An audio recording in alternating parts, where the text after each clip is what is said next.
mixta de alguna manera, donde hay una cierta libertad de oferta y demanda en cuanto al libre juego para la fijación de precios. No obstante, el Estado tiene elementos y mecanismos para intervenir, no en la formación de precios en sí mismo, sino indirectamente, es decir, no pone el precio de lo que vale el kilo de carne, pero genera políticas que apuntan a quizás bajar el precio, por ejemplo.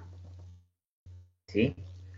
Es quizás el sistema económico más común de ver en estos días.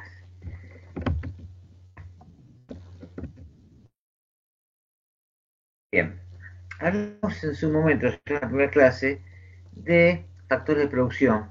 Hablamos de tierra, de trabajo y de capital. ¿Sí? Y hablamos en su momento también quiénes poseían eso. Esto que ven acá es el flujo real de la economía. Más adelante veremos un flujo monetario donde a esto se le suma cuestiones de dinero, impuestos y demás, pero lo vemos más adelante por una cuestión de no confundirnos.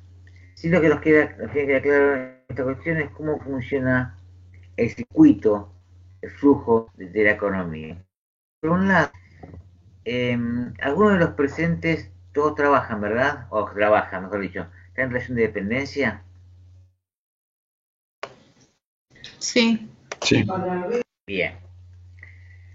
Usted se quiere, ¿qué es lo que venden o lo que ofrecen al mercado de ustedes mismos? Servicios.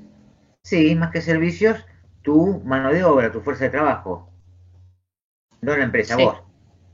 Vos te contratas una empresa para trabajar en algo, ¿sí? Esa empresa que requiere de vos, tu experiencia, tus conocimientos, tu fuerza de trabajo, tal o física, según lo que sea, ¿sí? Entonces, las unidades económicas de consumo, nosotros, las familias, las personas, ofrecemos los factores de producción que poseemos. Muchos de nosotros el trabajo, pues trabajamos en la independencia, otros ofrecen la tierra, aquellos que tienen tierra para arrendar, etcétera, o bien capital que a lo mejor lo ponen en un banco y el banco a través de eso financia a las empresas. Entonces, ¿qué significa eso? Que las unidades económicas de consumo, propietarias de estos factores de producción, que es el capital, lo ofrecen esos factores en el mercado de factores de producción. ¿Sí? Ahí las empresas demandan cuando en economía encuentran el número n, no es un repetidor, sino que sería la incógnita, ¿sí? N en vez de x cantidad de factores de producción. Las empresas, las unidades económicas de producción, las que producen, modifican eh, las materias primas, adquieren esos factores en el mercado, desde las materias primas hasta la mano de obra contratando personas, como les pasa a ustedes, y lo transforman en bienes y servicios. ¿Algunos de ustedes tienen a nivel familiar o así una empresa propia? Que sea pequeña.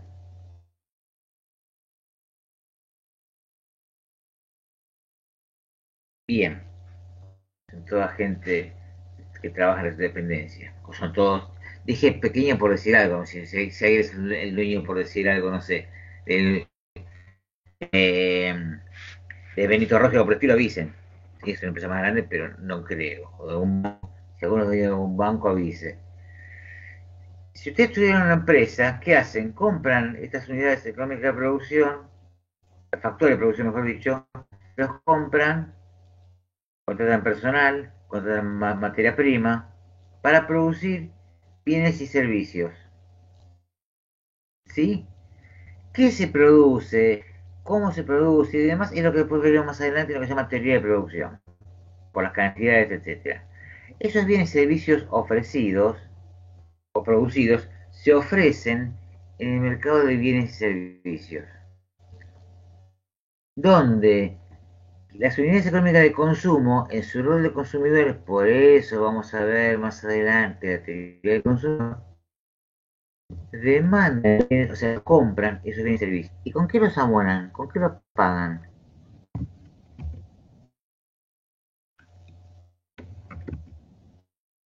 ¿Pagan ustedes las que consumen y compran?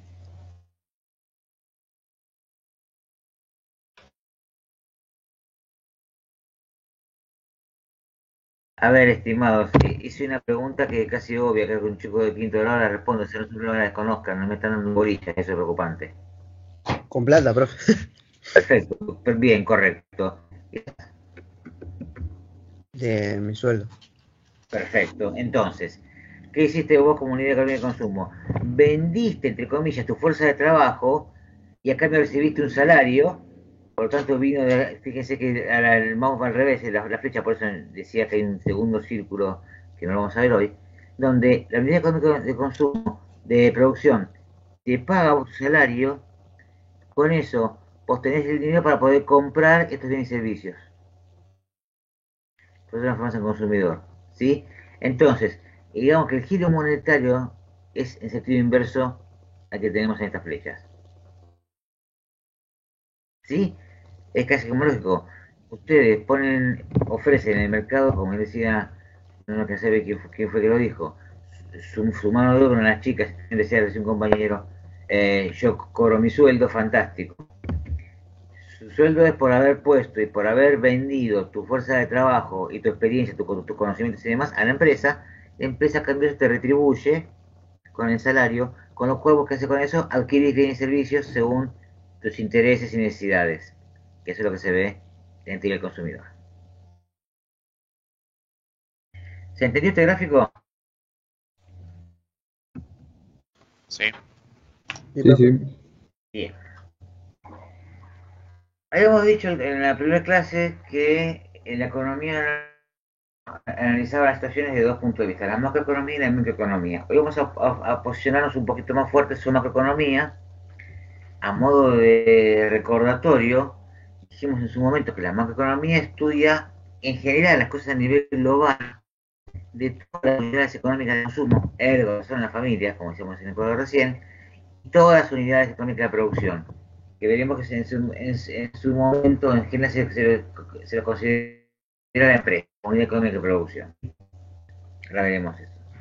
Toda esta cuestión se evalúa y se controla desde varios ángulos. Entre ellos lo que se llama la Contraloría Nacional, que es un análisis que describe el proceso de que se produce, cómo se distribuyen las cosas y cuáles son los bienes y servicios que se dan en una determinada ciudad en un momento determinado. ¿Sí? Entonces, lo veremos ahora más adelante, más en profundidad, cuáles tienen esa especie de cuentas. Acuérdense cuando hablamos de contabilidad, digo por si alguno de ustedes viene de algún colegio secundario con orientación contable, cuando hablamos a nivel macro, salimos de lo que es la empresa de cuenta caja, varios bancos, etcétera. No es la contabilidad tradicional de cualquier empresa esto. El término es similar, pero no son exactamente iguales. ¿Qué sucede? La actividad económica, por lógica, incluye muchas actividades que además son simultáneas, que de por sí son dependientes. Entonces, si mientras alguien, por ejemplo, está fabricando zapatos, alguien en el mismo momento está curtiendo cueros y en el momento está criando los animales con los que después saldrán los cueros y serán los zapatos. ¿Sí? Entonces, actividades se desarrollan, son muchísimas, puntos infinitas, y se desarrollan en forma simultánea. ¿Para qué? Para producir bienes y servicios, como dijimos recién, que se compran y se venden. Pero ¿por qué es importante considerar determinadas cuestiones? Porque la producción de cada sector está atada a lo que pasa con otros. Por ejemplo, sigo con el perdón si alguno de ustedes es vegano y lo que estoy comentando es un ejemplo que no le va a hacer mucha gracia, pero es el más práctico que se me ocurre en este momento. Yo con el ejemplo de los cueros de los zapatos. En un determinado momento, hace unos años, hubo una merma importante por cuestiones de que la actividad agropecuaria se fue más que nada hacia la soja. Hubo lo que se llamó el faenamiento de vientos y demás, es decir, muchos menos animales, llegó un momento que había menos animales a la venta, por lo tanto había menos producción de carne, por lo tanto había menos producción de... Entonces, la industria del calzado tuvo unos inconvenientes porque no le abastecían de las curtiembres, que a su vez tienen problemas porque no abastecían los frigoríficos. Entonces, esa interdependencia de sectores hace que sea parte de las condiciones esas cosas. ¿Qué pasa cuando una materia prima o un algo no está produciéndose en el nivel que debería porque frena un montón de cosas? Piensen en el tema del pan cuando hay menos trigo, también cuando había menos leche y se empezaba lo mismo, se habló hasta de importar leche de Uruguay, si no me equivoco. Entonces, todos estos datos que surgen en cada una de las actividades y cómo interactúan entre ellas, son las que se analizan y hay que recoger esos datos para poder interpretar qué pase y aplicar en función de eso políticas correctivas, sin entrar en detalles, cosas que se cuentan en ese Producto Bruto Interno, ya veremos qué es el ingreso nacional, los ingresos y gastos de las familias, los ingresos y gastos del gobierno, que el gobierno no tiene ingresos solamente en conceptos de impuestos, sino también tiene en conceptos de hasta algunas inversiones, por ejemplo, fondos que pone en préstamos para determinados fines, con los intereses, genera un ingreso un poquito más amplio, digamos. ¿Sí? También las transacciones al exterior, esto es importación y exportación, todo eso es lo que son las cuentas que se van analizando a nivel nacional, que están en el balance de cada año, que sería muy complejo de analizarlo y verlo, ¿sí? Lleva libros y libros y libros. Para poner en claro una cosa, cosas desde el punto de vista económico, que separamos a veces del lenguaje habitual de todos los días, hay palabras técnicas que tienen un significado un poquito distinto. Entonces, conviene a veces poner en claro qué se entiende por cada uno de ellos. Desde el punto de vista de economía, se entiende por producción a todos los bienes y servicios que se dieron en un país en un periodo determinado. En un país o una provincia o un municipio. ¿Sí? Ese conjunto de servicios en el periodo de la producción, se quiere nacional o provincial. Empieza a aparecer, y ahora veremos cuando hablemos un poquito del PBI, que es el índice de producción, el concepto de valor agregado, que cada uno algo tiene que quedar claro. ¿Qué es el valor agregado? Lo que cada sector incorporó a a un proceso. Entonces, por ejemplo, si seguimos jugando con el ejemplo de la fábrica de zapatos, el valor agregado es lo que la curtiembre hizo con el cuero crudo y sacó un cuero ya curtido o gamuza o lo que fuere, o napa, pana, para poder fabricar calzado. Ese trabajo intermedio es lo que se llama el valor agregado de ese tipo de empresa. Que para ellos es su producto. ¿Sí? En total del producto, el valor agregado es una suma de cada uno. Es decir, perdón, el valor agregado en un total, ¿qué significa? En un sabor terminado hay diferentes valores que fue sumando cada uno. Pero para cada uno de esos participantes, su producto es lo que hizo. El producto de la curtiembre es tomar el insumo cuero crudo y sacar el cuero curtido listo para calzado automotriz o lo que fuera. ¿Sí? Yo voy avanzando porque no hay comentarios ni preguntas. Si hay preguntas o doy por todo por entendido, aviso porque después no quiero llantos o llanto no, que reclamos si algo no se entendió. Pregunten por favor, no tengan si quieren preguntar, activen el micrófono y pregunten directamente porque yo a veces estoy con la pantalla del Power y no alcanzo a ver siempre si alguien levanta la mano. Entonces en una de esas me emociono, entre comillas, sigo viaje y dejé a alguien con la mano colgada. La economía en general está formada por tres sectores. Entonces lo hemos charlado en primera instancia y lo veremos muy brevemente ahora.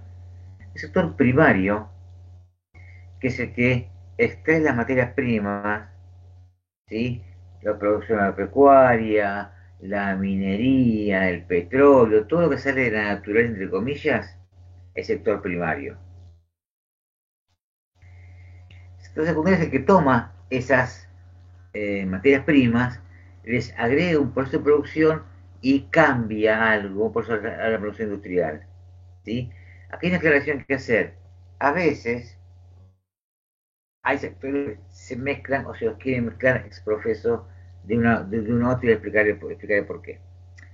El sector terciario es los servicios y todo lo que es el área comercial, esto es la compra-venta de mercaderías en general, en mayor o menor medida, es decir, materias primas se compran y se venden también, alguien hace el servicio de compra-venta, de traslado, también pasa con los productos semiterminados.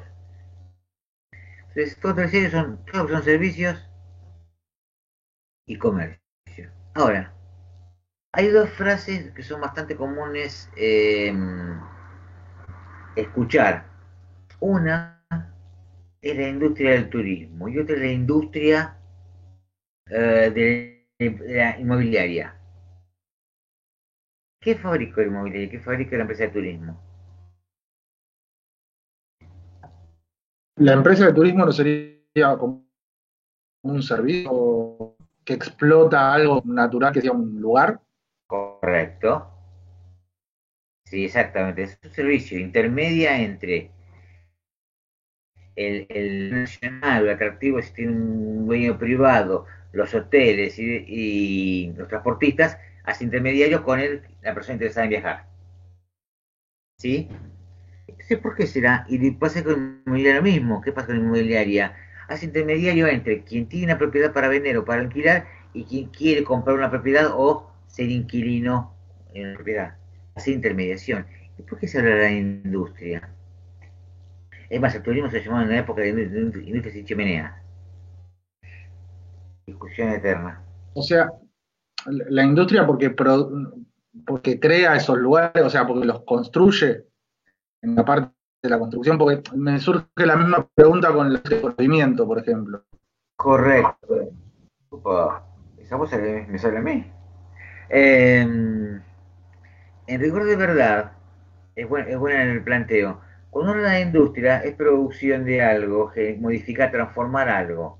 ¿Sí? En el caso del turismo y de las inmobiliarias, son servicios que hacen de intermediación. Quizás el de conocimiento podría ser porque produce algo nuevo en función de lo que se va generando, podría ser eso. El tema de que se ponga el mote de industria, también vamos a hablar de industria de seguro, por lo menos vinculado a lo que es la actividad turística, el inmobiliario y demás, y no sé si no iría también por ese lado con lo de industria de conocimiento, es que en muchos lugares, en muchos momentos, hay lo que se llama normativas de fomento de la industria. Entonces, por ejemplo, en determinados lugares donde hay un fomento industrial que significa excepciones impositivas o facilidades de pago o créditos blandos para la industria, si yo estoy en un área de servicios, quedo afuera. Por eso se empezó medio como forzar, en el caso por lo menos del turismo y de la inmobiliaria, la palabra industria del turismo, etcétera. ¿Sí? Lo de industria de conocimiento me genera mis dudas, la gente genera voz, para pensarlo y abro el debate si alguien más quiere aportar al respecto. Lo cierto es que la cosa sería si tomo algo y transformo en algo nuevo. Quizás sí, porque tomo el conocimiento de una persona, algún que otro insumo más, y con eso transformo y saco un programa de computación nuevo, algo distinto. Podría ser por ese lado. ¿Sí? Pero es bastante, entre comillas, no digo discutible, pero analizable.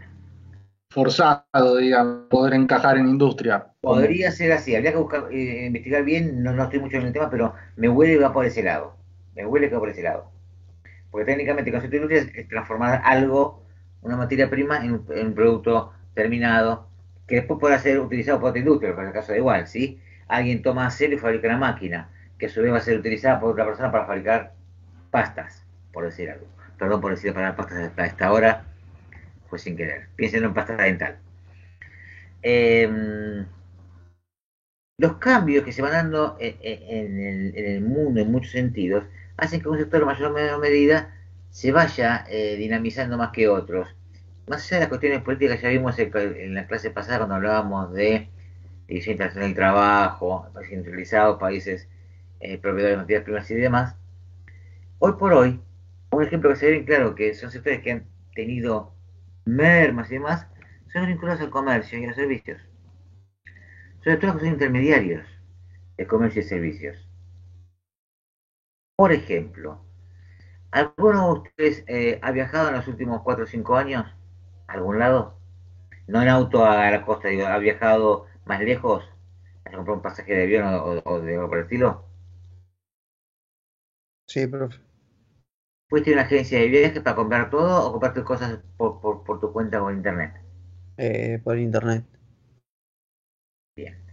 Cuando uno compra por internet puede comprar a una agencia de viajes, que hay dos o tres, hay varias que son virtuales, o ir directamente a quien tiene el proveedor del servicio. Entonces, ¿qué pasa? Voy derecho al hotelero. ¿Qué pasa con eso? Puenteo, entre comillas, a quien hace el servicio comercial. ¿Sí? ¿En qué? En búsqueda de quizás de Mejor mejores precio. precios. Esto puede, a ver, para que quede claro, hay un segmento muy grande de gente, sobre todo la gente, los baby boomers o gente de más de 40 y todavía va mucho por el tema de la agencia porque quiere la seguridad. O que tiene algún otro limitante, por ejemplo, que van con chicos. Pero la gente de la edad de ustedes, eso más de, vamos por las nuestras, tengo allegados también, que de repente fueron a Europa, sacaron por internet un hostel, mucho más barato. Sale bien, bien, si no sale bien no importa, pero bajamos precios. De hecho, le salió un caso mal porque el hostel, creo que era en Bruselas, estaba arriba de un boliche, con lo cual toda la noche es imposible dormir. Pero bueno, eso en una agencia de viaje no te pasa, por ejemplo. ¿Sí? No, la aparición de las plataformas de alquiler de departamentos y demás que generaron un cambio en este tipo de cuestiones. Airbnb es una de ellas. De hecho, muchas empresas de sector turístico están empezando a vender alojamientos a través de Airbnb para poder reformar el negocio. No es que van a desaparecer, ni mucho menos. No, tienen que transformarse en algún caso. Como pasó en su momento con las... Se pusieron de moda según las canchas de pool y había cancha de pool, perdón, salones de pool, había más salones de pool que gente para jugar. Cancha de tenis lo mismo. Los cines pasó lo mismo. Eh, Ustedes a los Uber han conocido con suerte como cadena de videoclub Blockbuster, como mucho. Pero antes de Blockbuster, cuando aparecieron las videocaseteras con VHS, por ejemplo, había, cada 2 cuadras como mucho, había un videoclub. Con lo cual los cines empezaron a morir como actividad. Transformaron en supermercados, en estacionamientos, en templos religiosos. Y después empezaron algunos, ¿cuáles sobrevivieron? Los que se reinventaron a sí mismos, como le digo yo. Que pasaron de ser un cine de 1000 butacas que daban 2 películas en continuado todo el día a dividirlo en 4 cines más chicos de 100 butacas con mejor calidad de butacas, mejor calidad de sonido, mejor calidad de imagen, con 3D. Se reinventó el cine a sí mismo y volvió a resurgir. ¿Sí? Lo cierto es que los avances y demás que se van dando, cada sector debe reacomodarse. Otro ejemplo. ¿Quién conoce un colchonero?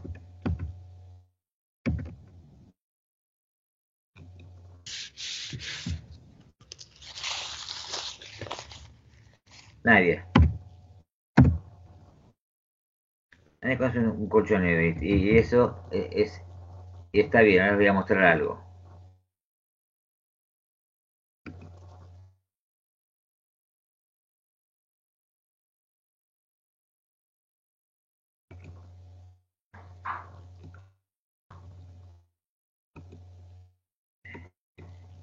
En el chat,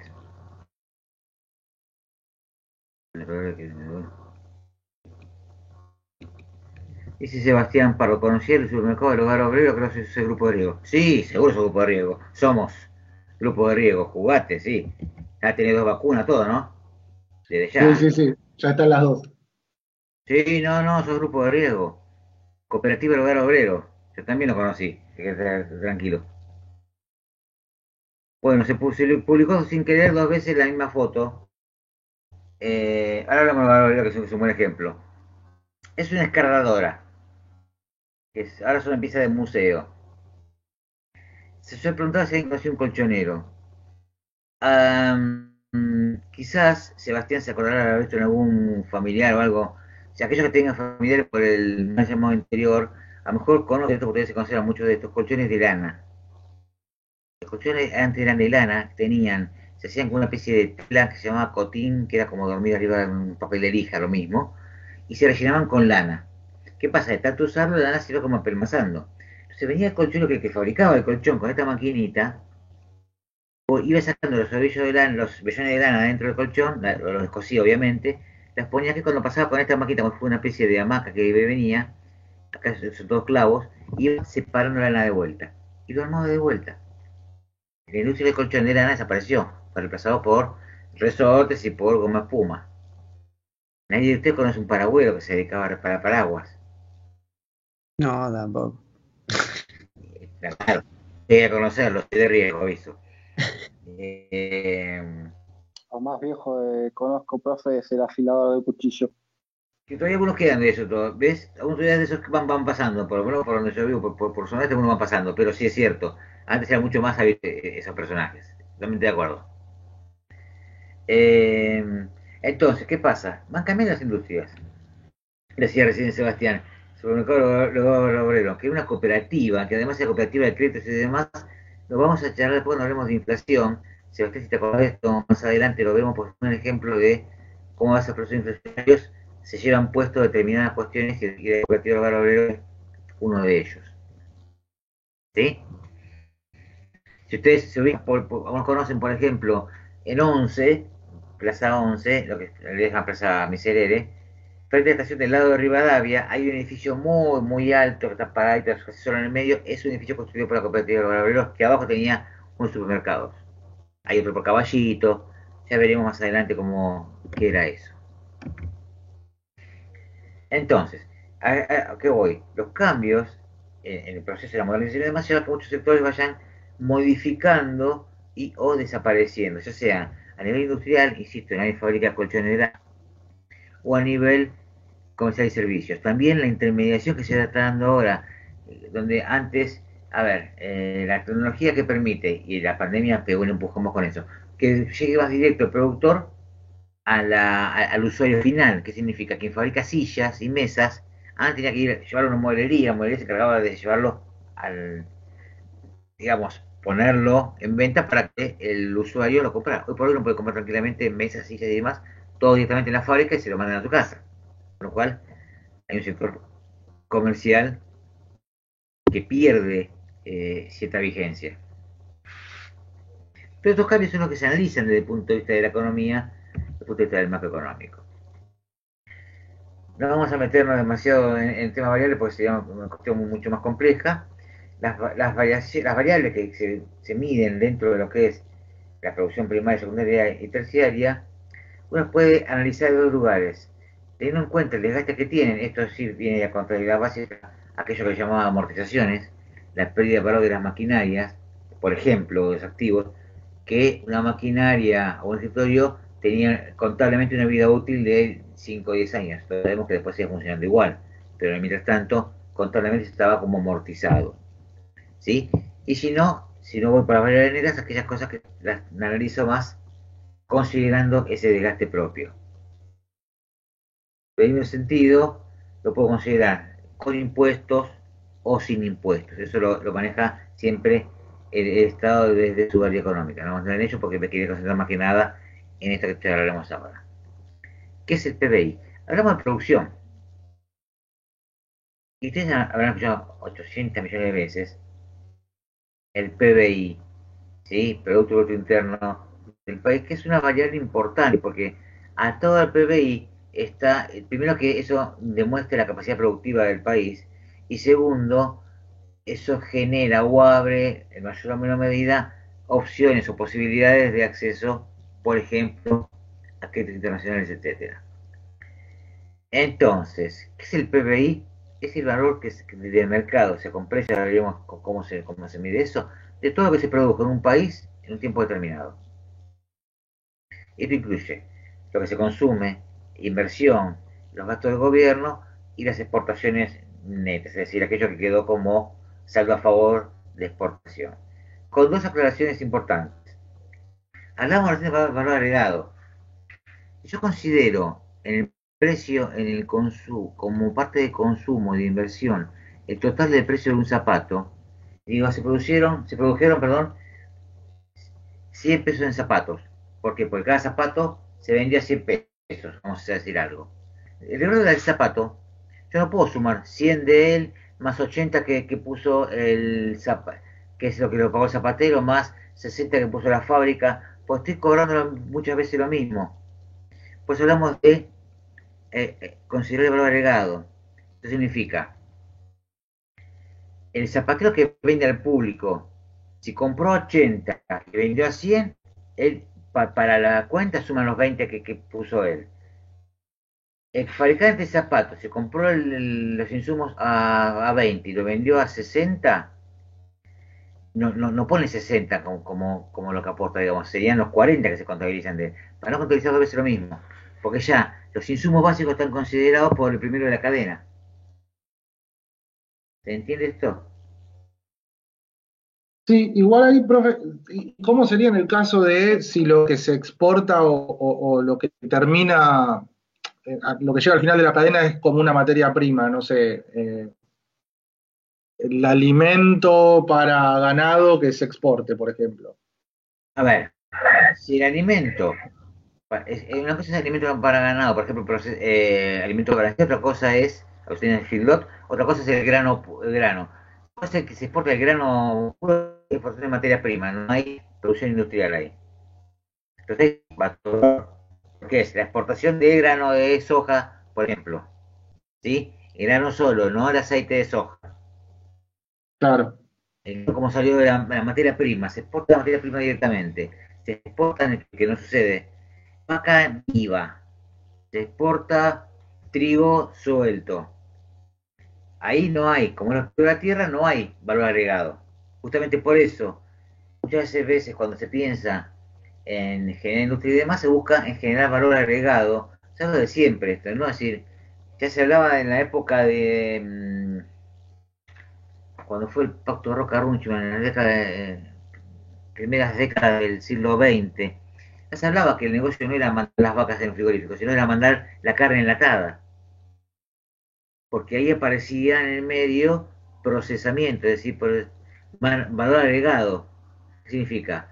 La vaca sería el campo, a partir de ahí se faena y saca la carne. Bueno, esa carne ponen a una rica que la procesó, la condimentó, la puso en una lata, que a su vez alguien fabricó la lata, la etiqueta.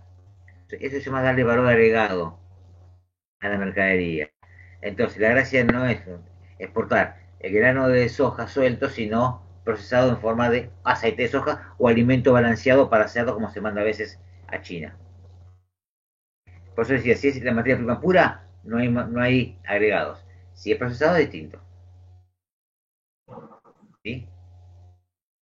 Además de no medirse solamente lo que agrega cada uno, no se mide lo producido por actividades ilegales, por dos motivos. Primero, porque son ilegales, y segundo, porque no hay forma de medirlo. Porque son ilegales, no hay forma de saberlo. ¿Sí? Sabemos nosotros que si midieran el PBI, el tráfico de armas y el tráfico de estupefacientes, más de un país tendría un PBI mucho más importante del que tiene. Entonces, lo que es actividades ilegales no corre, no entra en la medición. Y tampoco lo que se llama economía de subsistencia, que es lo que se produce y se consume en el mismo lugar. Es decir, uno de los problemas, la producción, no lo de informal, sino lo de alguien que tiene en su casa, por ejemplo, sobre todo en zonas rurales, cría gallinas, quiere un par de animalitos, con eso consume y además siembra y saca sus propias verduras, no hay forma de meterlo en PBI. ¿Sí? Eso no entra en el PBI. Y hay algunas cosas que no están, por supuesto, no están legalizadas en términos de no se venden en el circuito formal. Pero que se vende en negro tampoco entra en el PBI de una manera porque en algún lado se corta quizá la cadena, sobre todo si es producciones básicas. Se regula que te salen aquí y te se vende directamente al consumidor, no hay forma de saberlo. Si no pasó por un proceso distinto. Entonces, el PBI suma los valores agregados de cada sector y no mide cuestiones ni ilegal ni tampoco economía de subsistencia. El PBI se puede ver de dos maneras. Uno es que se utiliza más habitualmente y otro se calcula para determinadas cuestiones. Se denomina PBI nominal. Esta cosa es lo que se denomina PBI real. ¿Qué es el PBI nominal? El precio de mercado de todo bien servicio, como mencionábamos. ¿Qué pasa? Eso refleja todos los aumentos y disminuciones de los precios con inflación o deflación. ¿Sí? Inflación es aumento de precios, deflación es merma de precios. Ese sería el PBI nominal. Vamos a hacer un ejemplo, no se asusten. ¿Qué es el PBI real? Cuando yo quiero saber realmente cuánto se produjo, tengo que desagregar los aumentos. Entonces, para saber si aumentó la producción, no tengo que ir por los precios, tengo que ir por la cantidad de producidas. O medir las cantidades a un precio constante, que es lo que se hace. Por eso se toma como base el precio de un año anterior y a partir de ahí se repite en un año posterior y ahí salta enseguida un incremento de producción. Porque si no hubiera aumentado nunca el precio de un bien y en determinada cantidad de años hay cada vez más dinero por ese bien, ¿y qué es lo que implica? Se produjeron más sillas, por ejemplo. ¿Se entiende conceptualmente? Sí. Sí, sí. Bien. Un ejemplo, si quiere, sencillo. Aclaración, siempre que uno escuche ese PBI nominal. Por eso muchas veces, si ustedes se pueden a buscar información, y muchas veces a nivel publicación general se mide en millones de dólares, o en miles de millones de dólares. Si uno se puede buscar información, por ejemplo, en determinadas épocas de Argentina, periodos, el PBI era de 600 mil millones de dólares, por ejemplo. Hoy por hoy está en 350 mil o 400 mil millones de dólares. No es que se produjo mucho menos, quizás se produjo menos, pero al dispararse el dólar y la producción acá, sobre todo el consumo interno, sobre todo en pesos, obviamente representa menor cantidad de dólares. ¿Sí? Vamos a un ejemplo. Año 1 se producen 50 bebidas que valen 5 pesos cada uno y 200 pasteles, 100 pesos cada uno. En el año 2 se aumenta la cantidad de bebidas producidas, como aumentó el precio, también vamos a ver que aumenta lo que eso suma, ahora vamos a ver, y lo mismo pasó con los pasteles, aumentó la cantidad de pasteles y aumentó también el precio. Yo PBI nominal, digo que el año 1, 50 pesos en 400 pesos de pasteles. O sea, tenía un PBI nominal de 450 pesos. Y en el año 2, por lo que mencionábamos recién, entre que aumentó la bebida y aumentó la cantidad producida, el PBI suma 830, con lo cual yo casi diría, wow, el PBI nominal aumentó casi un 100%, un 80% aumentó. Estamos bomba, entre comillas. Si yo quiero saber en realidad si la cosa se debió a variación de precio o a variación de precio y de producción, voy al PBI real. ¿Y qué hago? Tomo el precio del primer año de los productos y lo repito con los demás. Entonces, el primer año, mismos valores, a un peso la gaseosa, la bebida, perdón. 50 bebidas a 2 pesos los pasteles y 200 pasteles, el PBI 450. A precios constantes, manteniendo los mismos precios, un peso en las bebidas y 2 pesos en los pasteles, me encuentro con que el PBI subió a 530. ¿Qué significa? No hubo un aumento de precio, hubo un aumento de la producción, la cantidad de bienes producidos. Y me da que el PBI realmente subió, no llegó a un 20%. ¿Sí? Para esto sirve el PBI real, para poder establecer cantidad realmente producida. ¿Por qué aumenta? No es solamente un tema de inflación, hasta hay cuestiones de mercado. Determinados bienes y servicios que se van posicionando en esto de oferta y la demanda, cuanto más hay demanda, aumentan los precios. Por decir algo, creo que hablamos con ustedes, pasa si no hablamos con la gente de martilleros. Cuando se hicieron estos planes, por ejemplo, de Procrear, que lo que buscaba era brindar créditos, se quiere, blandos para que la gente pudiera construir su casa y demás, ¿eso qué generó? Que quienes pudieran acceder a ese crédito consumieran, por ejemplo, materias de construcción, cemento, cal, ladrillo y compañía. Por ende, había más demanda de eso. ¿Qué pasa en una economía de mercado? A mayor demanda, sube el precio. ¿sí? Entonces, eso fue por un tema de demanda que subieron precios y que eventualmente genera inflación, pero la causa no es la inflación en sí misma, no es que la inflación sube el precio, sino que el precio arrastra por un tema de estacionalidad del mercado. ¿Se entendió? Sí. Bien. Sí, profe. Sí, profe. En el ejemplo anterior nos encontramos con algo para que se entienda. Yo tuve una inflación del 5% de un año para otro. Y el PBI en forma nominal, este que suma los precios de mercado, me da un 4% de aumento. En rigor de verdad, ¿qué significa? Que realmente produje menos. Porque si los precios aumentaron un 5% y mis ingresos aumentaron un 4%, ergo, produje menos, un 1%. En términos reales, la economía cayó. ¿Sí? Ya sea por inflación, como decíamos recién, o por estas cuestiones de mercado. Esta es la discusión que se da siempre a niveles salariales también, es decir, el PBI de cada uno de nosotros, de alguna manera, wow, este año se logró un aumento del 30% en los sueldos. Y el rigor de verdad, si la inflación fue de igual o menor valor, bien, nuestro PBI real aumentó. Ahora, si lo que llamamos el sueldo del poder adquisitivo. Ahora, si la inflación fue mayor, pierdo el poder adquisitivo. Y esto se viene dando hace mucho tiempo. No es un problema de ahora ni hace 10 o 12 ni 4 años. Esto es un problema que viene de hace 40 años o más. ¿Sí? Esto que quiero dejar claro que esto es un problema que se da global hace rato. No quiero nadie tomarlo como que le estamos echando las tintas a un determinado gobierno mucho menos. Esto se viene dando hace mucho tiempo. ¿Sí? Con periodos mayormente o de repente, como fue en su momento que se le llamó el Rodrigazo, una medidas económicas muy fuertes. Esas cosas fueron de alguna manera limando el poder existir. ¿Sí? Como último tema para monologar hoy, porque no podemos hacer una charla, que es algún otro comentario que agradezco a los que fueron respondiendo las consultas. Vamos a ver lo que se llama en economía la ecuación macroeconómica. Que es una ecuación 2, saben ustedes tienen mucha matemática, digamos que tenemos una igualdad entre dos factores distintos, ¿sí? La ecuación tiene que ver con ese lado. Dos cosas están del lado, se me cambian el nombre ahora, ¿cómo se llama en matemática? Los términos.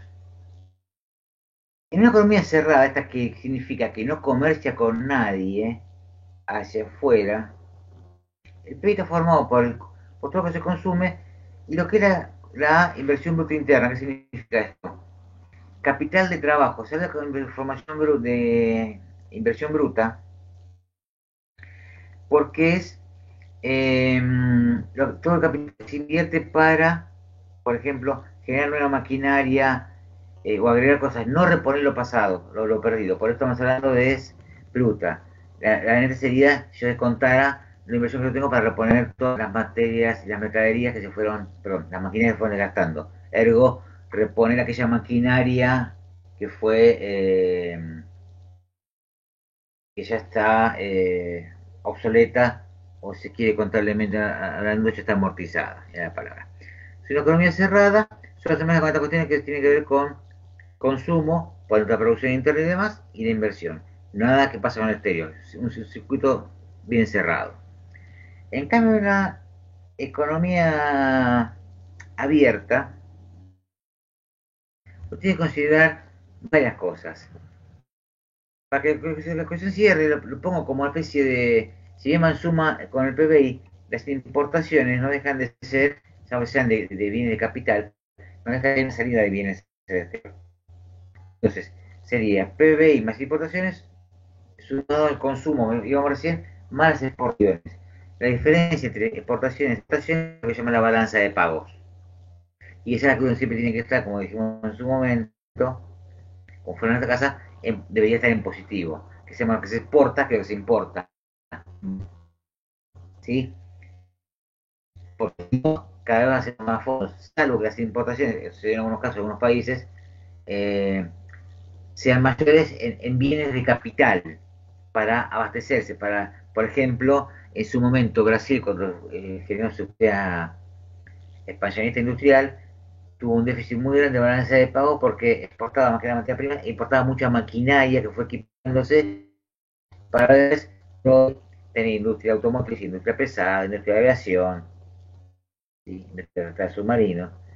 Entonces, esa maquinaria que importó, por supuesto, le dio ganancia negativo, pero era una inversión a futuro. Entonces, redondeando la idea, como lo mencionábamos recién, el sistema de cuentas nacionales que muestra cómo interactúan todos los agentes de actividad económica del país, todos. Y hablamos del Producto Interno, el ingreso, dijimos, la extracción al exterior, lo que ingresos del gobierno, los gastos del gobierno, que ya mencionamos que no son los impuestos, sino también las inversiones que el gobierno hace como tal. Con todo esto se arma la cuestión macroeconómica. Básicamente la idea es que viéramos qué es el PBI, qué es la producción, y ya veremos más adelante con más tiempo detalles más que tienen que ver con desarrollo y crecimiento, que está muy vinculado a estas cuestiones. ¿De acuerdo? Sí. Sí, sí. Sí, profe. Sí, profe. Sí, profe. Sí, sí. ¿Preguntas, inquietudes?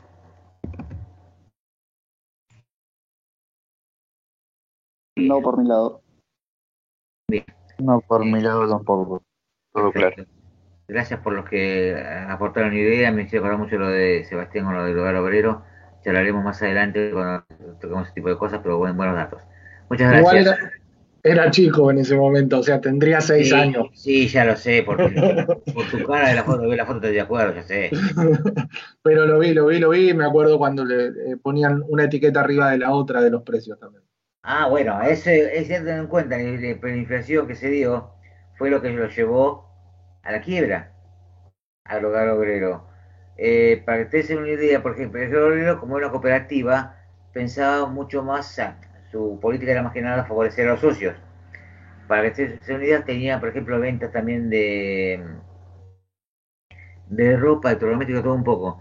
Yo recuerdo, caso familiar, eh, yo llegué a ver hasta adolescente, bien, casi adulto, que se quede tranquilo. Me han comprado un equipo de música, entonces un equipo de música de primera, digamos, lo más moderno que había, y lo pagaban en cuotas. Creo que eran 12 cuotas, supongamos, o 13 cuotas. Fijas, cuotas fijas, con una hiperinflación galopante. Llegó un momento que salía más caro el colectivo, literalmente, el colectivo que la cuota. No existía todo por internet, no existía internet, no existía para pagar, ir a pagar a las oficinas de los obreros, con el colectivo para ir hasta 11 a pagar el crédito. Pagaban las 3 cuotas para justificar, porque si no, en 3 cuotas equivalía al día de vuelta colectivo. Obviamente, eso le generó a la cooperativa una pérdida magistral, pero fenomenal que fue la de quiebra. Así que el ejemplo es bueno, Sebastián. Gracias por recordar esas cosas de la infancia. No, de nada. Tu infancia y mi adolescencia casi adultez. No, yo me acuerdo del de acá en Ramos donde estaba. Claro, tenés razón. Bueno, fíjate que arriba tiene edificio. Claro, Al costado del edificio, al costado era más grande de Obrero, me parece. sí, Y sí. donde está Fravia también, bueno, creo que el edificio que está al lado era de ellos. Que construían y vendían. Era cooperativa de crédito y consumo y desarrollo inmobiliario. Tenés Sí. razón. Yo se lo veía cuando pasaba en el tren, que había gente que vivía acá en Raúl Mejía. Tenés razón. Bien. Gracias por el aporte, estimado. Nos estaremos viendo la semana que viene, si no hay nada más que aportar. Bueno, profe, buenas noches. Buenas noches. Genial. Buenas noches. Profe, buenas noches. Buena semana. Buenas Hasta luego. noches. Buenas noches.